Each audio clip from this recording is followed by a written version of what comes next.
Welcome back, everyone. I thought I'll start this segment today by sharing something about an important thing that is happening here today. It's a festival honoring traditions here in India. It's called Saraswati Puja and Ayudha Puja. I thought I'll mention about this because it's such an interesting tradition from the energy perspective that this show lays emphasis on. Well, Saraswati is the goddess of knowledge, wisdom, and Ayudha Puja is mainly to express gratitude and appreciation for all the instruments, vehicles, objects, anything so-called mechanical whose good running condition that most of us take for granted in our lives. In other words, Ayudha Puja is a celebration of all things mechanical, instruments, material objects in our lives. It's a celebration of the energy of what one is conditioned to perceive as mechanical objects and inanimate. It is an acknowledgement of the living, breathing energy in these so-called inanimate objects. So, did the wise humans who formulated these traditions know quantum physics? That everything, including inanimate objects, are just pure energy? Well, that makes perfect sense to me because I can sense the energies of these objects, but I don't know about you. Anyway, here's wishing you a wonderful, energetic interaction with the material objects, vehicles, instruments in your life that so faithfully serve you. And today on this beautiful occasion, I would like to wish you all very well. For those of you who may want to see some pictures of the celebration of this day and season, you can go to my Pinterest page. It's pinterest.com/IntentHealing and enjoy some of the pictures that I've put up there, especially for you, all of you. Now, speaking of traditions and ancient wisdom, let me come to what I've mentioned in the show description on this page. Some of you may be watching even as you're listening in today, and that is the one technique that I thought I'll share with you that you can apply to heal yourself on your own right away. And even if you have been told that you have only a few months to live, you can start applying it right from today and start seeing the results. It is an ancient, secret Hawaiian system called Ho'oponopono. It sounds like a mouthful. I'll repeat it. It's called Ho'oponopono. Let me share the story that reveals the power of love and forgiveness that this technique represents. And this is from the book Zero Limits by Joe Vitale. In this, he describes how one doctor, a psychologist, completely healed an entire ward full of mentally insane, violent criminals by not even looking at them in person and by doing healing on himself. Yes, you heard me right. He did healing on himself, not on the patients. And he was able to heal all of them. So how did he manage to achieve this stunning result of healing and setting free a ward full of violently insane criminals? And once all of them were released, they closed down that ward. Isn't that amazing? Well, here's the story straight from the book in this enlightening conversation between Joe Vitale and Dr. Hugh Len in this book called Zero Limits. I wasn't done with Dr. Hugh Len. I still didn't have the complete story on his work at that mental hospital. You never saw patients? I asked him again one day. Never? I saw them in the hallway, but never as a patient in my office, he said. One time, I saw one of them and he said, I could kill you, you know. I replied, I bet you could do a good job too. Dr. Hugh Len went on to say, when I started at the state hospital working with the criminally mentally ill, we had 3 or 4 major attacks between patients every day. There were maybe 30 patients at that time. People were shackled, put in seclusion, or restricted to the ward. Doctors and nurses walked through the halls with their backs against the walls, afraid of being attacked. After just a few months of cleaning, we saw a complete change for the better. No more shackles, no more seclusion, and people were allowed to leave and do things like work and play sports. But what did he do exactly to begin this transformation? I had to take complete responsibility within myself for actualizing the problems outside myself, he said. I had to clean my own toxic thoughts and replace them with love. There wasn't anything wrong with the patients. The errors were in me. As Dr. Hewland explained it, the patients and even the ward didn't feel loved. So, he loved everything. I looked at the walls and saw they needed to be painted, he told me. But none of the new paint would stick. It would peel off right away. So I simply told the walls that I loved them. Then one day someone decided to paint the walls, and this time the paint stuck. That sounded weird to say the least, but I was getting accustomed to this sort of talk from him. I finally had to ask the question that had been bothering me the most.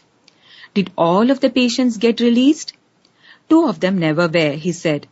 They were both transferred elsewhere. Otherwise, the entire ward was healed. And there it was. Dr. Hewlin had indeed accomplished a miracle at the hospital. By practicing love and forgiveness, he transformed people who were hopeless and in many ways considered throwaways of society. And that's the power of love and forgiveness. So that's the story. And it's a true story.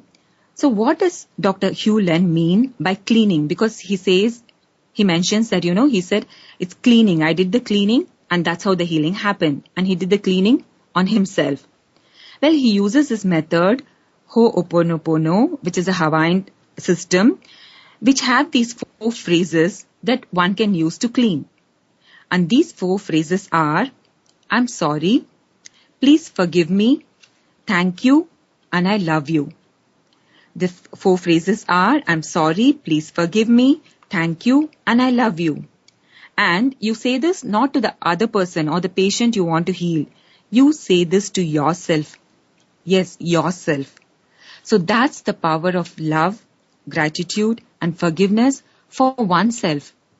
Because according to Ho'oponopono, one takes complete responsibility within oneself for actualizing problems outside oneself. Because most of the problems are projections of what needs healing within us. And from an energy perspective also, that's very interesting, and it makes a lot of sense because energetically all of us are connected. And like in the previous shows that we have discussed, like most of the thoughts that we have are not really our thoughts. It's this soup of thoughts, soup of energy field that all of us are living in. So in that context, this makes perfect sense as well. So how simple and easy is that to not only heal yourself, but to be able to heal other people as well. So there's one technique that I've shared with you here today that you can apply right away and heal yourself and entirely on your own.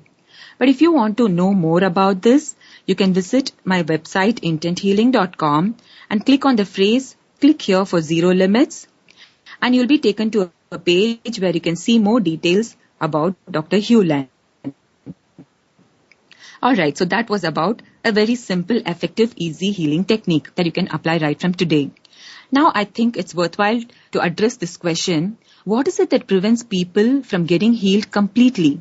That's very fascinating for me because I deal with patients who have this issue sometimes of getting healed completely. And I would say it is the 2 R's that are the only blocks to complete healing. And these are, one R is resentment and the other one is resistance. And if you have this in you, you're dying on a daily basis. And this stems from a deep-seated need to want to be right at any cost, even at the cost of your own health, well-being, and peace of mind. I would like to mention a quote from the Buddha, and this is on resentment. He said, holding on to anger is like drinking poison and expecting the other person to die. So how true it is. Now let's talk a little bit about resentment. So what is resentment usually against? Usually it may be against parents, it may be against the spouse, children, friends, others who are doing unfairly well and thriving, betrayal by people who have wronged you, cheated you. Sometimes the resentment is against God. This is huge for some people. For some, it is not getting well faster or not getting well when compared to other people. This I see in some patients because they start doing well and then they put the speed breakers on their own healing or getting well completely by resenting the fact that they are not getting well faster or not getting well when compared to other people. And there could also be resentment against oneself for not being good enough, or that's the way they perceive it. And let's come to the other point that prevents complete healing, and that is resistance, the other R. Here again, I would like to quote from Alan H. Cohen. He says, "Everything will change when your desire to move on exceeds your desire to hold on." And in case of resistance, almost always the underlying reason for resistance to getting well or getting healed completely is, I want to be right. Or the internal dialogue that goes on is, if I accept that this is working for me, then that exposes that I'm a failure at some level, or that I'm weak and I can't digest that.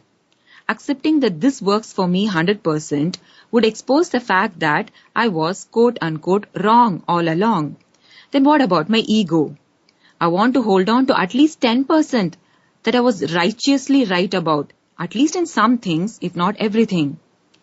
And this voice is that of the ego, the false self, the distorted perception of yourself, and widens the gap between where you are in terms of being healed, say 60 to 80% healed, and where you can so easily reach, which is 100% healing. And that too in no time, sometimes within seconds. If you're able to see how this holding on to your ego perspective and wanting to be right at any cost is actually costing your life, your joy, your peace of mind, and eating away at your soul on a day-to-day basis. Well, for those of you wondering, okay, so why are you sharing all these other methods of healing here? Does that mean intent healing doesn't work on its own? Well, the answer is, there are n number of methods or techniques for n number of people. So how does one decide which works for you? You may be one of those people who have all the knowledge, the information, the intellectual knowledge about just about every method of healing, including EFT or Ho'oponopono and many more methods of healing, and still nothing shifts within you or nothing shifts for you. Intent healing works even in these situations where energies are stuck, where you've got partial or no results with other methods, because this goes to the root cause. This removes resistance to healing by bypassing the barriers of your mind, because that's where everything happens, the ego and the mind. And how this happens, the shift happens by intent healing energy is by the purity of the intention as I channel energies here. Secondly, intent healing energies aligns you with you, the all-knowing wise self, or the wise being who you truly are. And that gives you clarity to decide and act, not only in knowing for yourself which healing method will work for you or suit you, but in making decisions about anything and everything in every aspect of your life. You decide completely empowered and with zero doubt about your decisions, regardless of what any expert might say. And how powerful is that? Now just pause for a moment and just think. We are all living in times of mind-boggling information overload. Even on this radio network, even as you're listening to me, you have so many choices of listening to so many other radio shows on the topic of healing itself. And why would you want to listen to me? Or in other words, how do you know that intent healing will work for you? The answer to making all the choices that will truly benefit you, including the choice of wanting to listen here or not, depends only on one thing actually. That depends on the alignment of your energies, and that is what we are doing here. And that's what you're doing even as you're listening here. And at this point, I would say, I would like to share with you that you can go to IntentHealing.com and enter your name and email ID and sign up for the subscription and get a free gift of my healing CD that shifts the energies of stress, exhaustion and overwhelm and realigns your energies. And you have nothing to lose because it's for free. And not only that, after listening to that recording and experiencing the powerful intent healing energies, you can benefit right away, and that will help you to make a decision as well, to whether you want to listen to this, whether you want to invest more in yourself and in these healing energies and everything else. At this point, I'd also like to remind you that if any of you want a live healing on this show, you can call 866-472-5795 and I'll attend to you right away. I feel it'll be worthwhile here to share a story about resistance to healing that I experienced with one of my patients. There was this elderly lady. a wonderful patient of mine who was diagnosed with end-stage renal disease and was advised dialysis as she was not an ideal candidate for a renal transplant. And she was referred to me purely by accident as an emergency because she was in a situation where she could not be taken to the hospital immediately. And her daughter, who had benefited with my healing earlier on, she just called me up and she requested me to do a remote healing session for her mother. I decided to take her up, and what unfolded next was one of the amazing miracles that left all of us speechless. With just a few sessions, her renal parameters came down from the extremely high level which had necessitated the doctors to ask her to come and get admitted into the ICU. It came down to almost normal levels. And that was very interesting and exciting for all of us, and we were really amazed by the turn of events. And then what happened is, and all of this happened without dialysis and purely by remote healing, and I hadn't even seen the patient.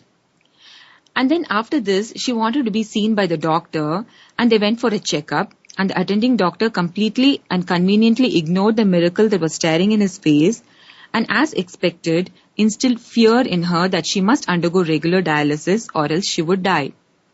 And what followed next was a revelation to me as to what intentions and motives compel a person to make seemingly disastrous choices. This lovely elderly patient of mine, and by the way, I was so proud of her and was presenting her her case as an example to my doctor friends as a walking evidence of the power of intent healing. Well, anyway, okay. So this lady decided to go ahead with the dialysis for the rest of her life.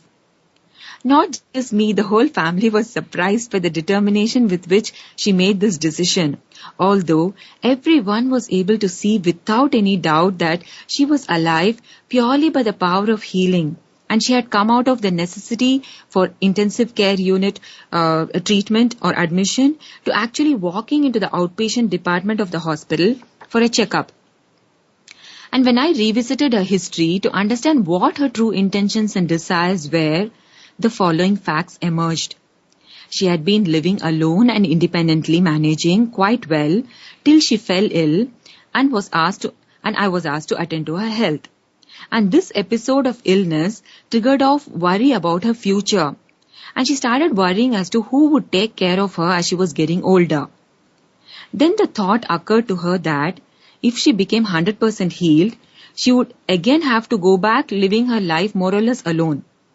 So she felt if she made the choice of dialysis, that would ensure that she would be living with her daughter and would have people around her always, and that would give her a sense of being with the caring family members under the same roof.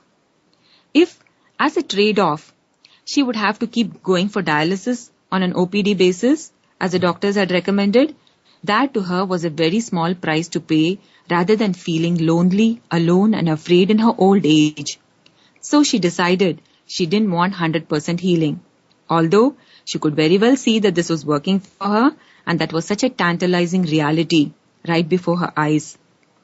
What was even more interesting to me in her situation was that by a stroke of luck, the insurance company actually decided to cover the dialysis. So the universe gave her exactly what she wanted and she was very happy. So it happens. It is like it's not that the resistance may not be at a very conscious level many times. It is at a very deep level and motivated by reasons which we may not be able to understand at a superficial level. Now I think it's worthwhile to talk a little bit about death. And before that, to recap, resistance and resentment in your heart is a slow poison, and if it is present in you, you're dying on a daily basis. Now coming to the topic of death, let me share a story as to how real death actually feels like. Now what happened last year, and this happened with my mother, was that we had gone on a trip and we returned back home. And after that, she was complaining of severe headache, which she hadn't done in so many years. She hadn't had a headache in many years. And she complained of very severe headache. And she just called out to me. She was lying down for some time and it didn't go away. And then she got up and she was quite restless. And I was also very tired and I had kind of dozed off. And I thought after I get up, I'll do a healing session for her. But I heard her voice and I went in to see what was happening with her. and she was going towards the bathroom. She just entered the bathroom and then she fell down. She just fell down, saying she had a very bad splitting headache, and she just fell then and there. And I was in a state of shock, and I was just looking at her because this was so totally unexpected. And it so happened that my brother was also at home that particular day, and I called out to him, and he also came running and rushing in to see what was happening. And right before our eyes, she literally died. Right before our eyes, she was gone for a few minutes. And my brother was shaking me and he was saying, do something. And immediately I came to my senses and I started doing the healing. And as I was channeling the energy, I had the most unbelievable, amazing experience of my life. And as I was channeling energy and as I continued to channel energy, she came back. We were able to revive her. And I wasn't doing CPR on her. I was just channeling energy. So she came to, but she was not totally conscious. But she was able to listen to the instructions that we were giving her in terms of not moving and all of that. And I continued to channel the energy, and both myself and my brother, somehow I took a very short, few seconds break, and I thought we'll lift her and bring her to the next room. And again, when we lifted her and brought to the next room, she again collapsed. Collapsed in the sense, she started jaw breathing, and again she was gone. She stopped breathing. And again I resumed the healing. And as I resumed the healing, again she came to consciousness. And it wasn't totally, a total conscious level, but again she was, able to listen to our voices. And the energies that I experienced while I was doing this was unbelievable. The power of energy of the flow and how it was flowing through her and how she was being revived. And to cut a long story short, what happened after that was we took her to the hospital. We called in the ambulance. We took her to the hospital and they did a brain scan on her, an MRI scan, a CT scan. And then the doctors said that she would not make it because she had a massive subarachnoid hemorrhage. She had a cerebral aneurysm, which is a dilatation of the blood vessel in the brain, and that had burst. And they said that, the scan shows that it's very unlikely that she will make it. But what happened after that was purely by healing, both myself and my brother. And that was the time my brother got into healing as well, because he didn't have a choice in many ways actually, because I was too exhausted to do continuous healing and it was humanly impossible for me. So throughout the day I used to do the healing and throughout the night he used to do the healing. And we managed to get her back. And today I'm very happy to state here. And it's more than a year actually since this happened. She's absolutely normal and she's a walking miracle. And just when we had got her back from the hospital and I was tending to her at home for almost 6 months, we took turns and did healing on her. My friend, my neurologist friend, neurosurgeon friend came home and he actually came home to just see the CT scan and to see, how true all of this was. He took one look at the scan and he said it's all because of the healing. So how does this feel like? Because what I experienced was actually death. And what was interesting to me was that what she remembers, what my mom remembers of the whole experience is, she just says that she felt like she was asleep. That's it. It's like she woke up from her sleep. So that's all she remembers of that. But how does that feel to me? How did it feel to me? I now know that I was the one who had experienced the death experience in terms of the energy dynamics of it.